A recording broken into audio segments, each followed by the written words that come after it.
बहुत समय पहले हिमालय की तलहटी में एक छोटा सा राज्य था, चंद्रावली।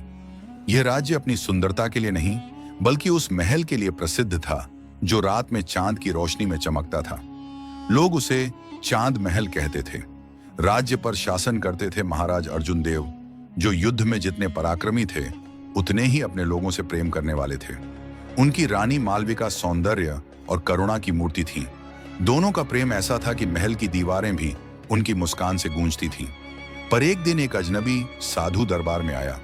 उसने महाराज से कहा, महाराज, इस महल की चमक चांद की नहीं, एक अधूरी आत्मा की है।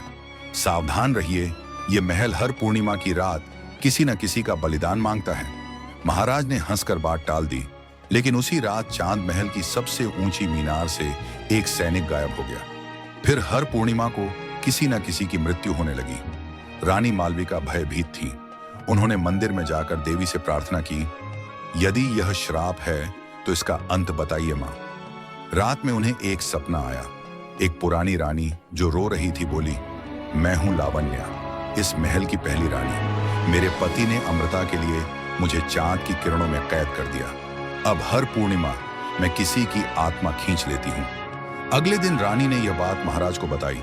महाराज ने दृढ़ होकर कहा, यदि यह श्राप है तो इसका अंत मैं ही करूंगा। पूर्णिमा की रात अर्जुन देव ने तलवार लेकर महल की छत पर चढ़ाई की। चांद की किरणों में एक पारदर्शी आकृति प्रकट हुई, रानी लावण्या। वह बोली, राजन, यह श्राप तुम्हारे रक्त से ही मिटेगा। रानी मालविका भी वहां पहुंच गई। उन्होंने अपना हाथ आगे बढ़ाया, अगर किसी का रक्त चाहिए तो मेरा लो, प्रेम ही पाप का अंत करता है। लावण्या ठिठक गई। उसके नेत्रों से आंसू गिर पड़े।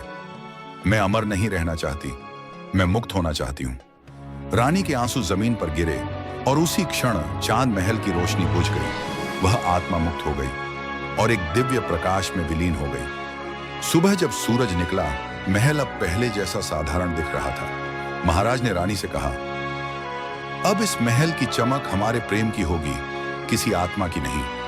लोगों ने उस दिन से चांद महल को मुक्त महल कहना शुरू कर दिया। कहा जाता है, आज भी पूर्णिमा की रात उस महल की छत पर दो परछाइयां दिखाई देती हैं, एक राजा की और एक रानी की, जो प्रेम से उस महल की रक्षा करती हैं। तो दोस्तों, वीडियो में कमेंट करके बताना कि आपको ये कहानी कैसी लगी। जल्द ही लेकर आऊंगा इसका पार्ट 2 सिर्फ आप लोगों के लिए।